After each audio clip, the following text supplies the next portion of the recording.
Welcome back to Sodi here on YouTube. My name is Matt, and we are here to discuss the Master Collector Program, or MCP, on VeVe. Why I think it is great for the community, why I think it's great for the VeVe app, and this applies to 1.0, 1.1, all the versions that could possibly be for the Master Collector Program. Why that is, well, we're about to discuss that. Remember to like, follow, comment down below. Really helps me. Go ahead and subscribe to all my channels on Twitch, Twitter, TikTok, and Instagram at SodiPopMedia. All right, let's get right into it. So first, I'm going to start off with essentially what I think will happen because of this. It's going to drive market usage, even more so than it already is. People will try and complete sets, thus again, driving market usage, and it gives certain collectors an advantage on drop day. So to start off with, one-off points. This is probably the most important. There's different levels. There's a whole bunch of different things that we could talk about. We're not going to get into the minutia. We're going to get into the most valuable things that you can do with this Master Collector Program and what it can help you do and the common community do. So one-off points. Number one, you get 100 points for making an account. 100 points received for completing a set. You can only complete the set one time. You can't complete. You can't do the same set multiple times. 25 points when purchasing collectibles from the store, very important. And 15 points when purchasing collectibles from the market, also super important. The store is the drop days. The market is the aftermarket where you purchase things from other users. So keep that in mind. This by itself, because of the usefulness of the points, and we'll see as it opens up how useful the points really are, but I think starting out they're going to be pretty useful, is that it forces, or it lends at least a important point to completing a set. So I have, for example, one set Ultraman that I want to complete, and I do want to keep it, but now I can go ahead and buy the other of the Ultraman set, complete it, get 100 points, and let's say I didn't want to keep it. Cool, I can resell it on the store right away for maybe a small loss at 2.5% fee or less or more, just to complete the set, or I can keep it because I am planning on keeping it. All I need is the Ito Ultraman of the set. For the 25 points when purchasing collectibles, well, everyone's going to go for the drop, so that's fine. And then it gives you 15 points. So let's just say you want to buy a whole bunch of comics that you don't already have. You can go ahead and do that and just buy the cheap ones. So it will also allow people to start looking at cheap secret rares, looking at cheap things to complete sets. What do I need just to complete this set? And then I can resell it if I want to.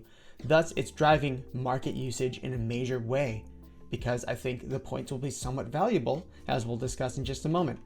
Going down to reoccurring points. Both collectibles and comics work in a different way, but they're very similar in the point that secret rares are worth a lot of points per day. 5 points per secret rare of collectibles. Also 5 points for comics, or 6 points for comics for secret rare. This will drive attention to some of the less valued or cheaper comics and collectibles. Take, for example, the Young Avengers. That Young Avengers comic is anywhere from $250 to $300 for the secret rare any day. But if you start getting 6 points per day, that is pretty valuable. So people are going to start looking at these, be like, all right, where can my money earn the most points? And that will, in effect, drive up the usage or price of that collectible on the market, especially as new users start to come on, because those points can be used for drop raffles. And that goes the same for secret rare collectibles. You get 5 points. That's a lot more than the rare or ultra rare. It's 10 times more than the rare ultra rare. Same with the secret rare, it's 2 times more than the ultra rare comic collectibles. So really, really important to drive market usage and to pay some attention to some of the cheaper, more rare collectibles on the market, thus giving things just more and more value. But why is it valuable, Matt? Why would I want these points? The big thing here, all the way at the bottom, is the drop raffle. Yes, you can use them to buy, you can use the points to buy accessories and cool things to pimp out your vault and everything. The drop raffle, though, you can buy raffle tickets and have a chance to get the drops even before they happen. And this is the big thing, in my opinion, with if Star Wars releases or another Disney releases or Pokemon comes on, you can bet everyone's going to be trying to get as many drop raffle tickets to have essentially 2 chances at getting that drop, both on the drop and before it with the raffle.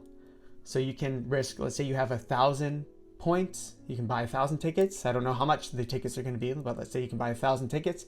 You can risk 90 tickets on that, or 100, or let's say 900 tickets.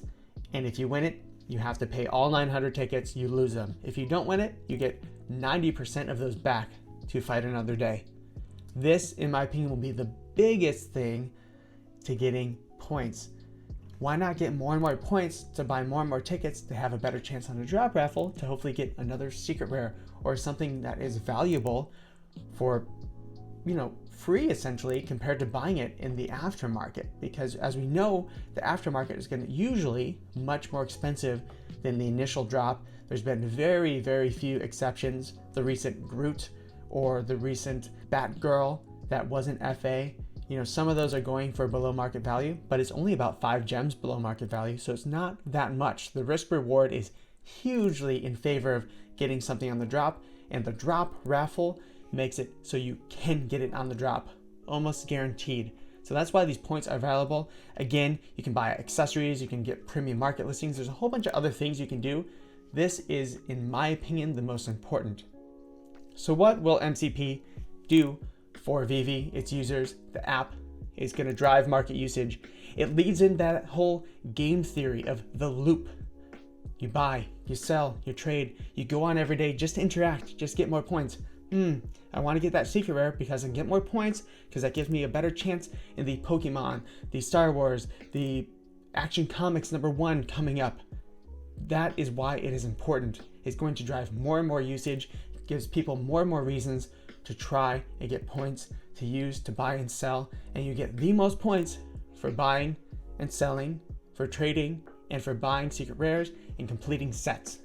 That is a big thing, and I think it's super important, and it will make the market and us and the popularity of the app even better.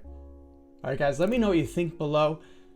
I think that is a pretty accurate way of what the MCP will do. Again, if there's a big crypto winter, a big winter as far as NFTs are concerned, yes, we'll see the entire market slump. That is just natural. Who knows if that's going to happen? I can't really bet one way or the other. I just know what I think will happen in the future and what I like as well. So again, let me know what you think below. Follow me on the 3 Gs in IG, Twitter, Twitch, TikTok, and Instagram at SodiPopMedia. Also SodiPopMedia.com. Remember to subscribe. Have a wonderful day. Be yourself. And eat a cookie. Bye.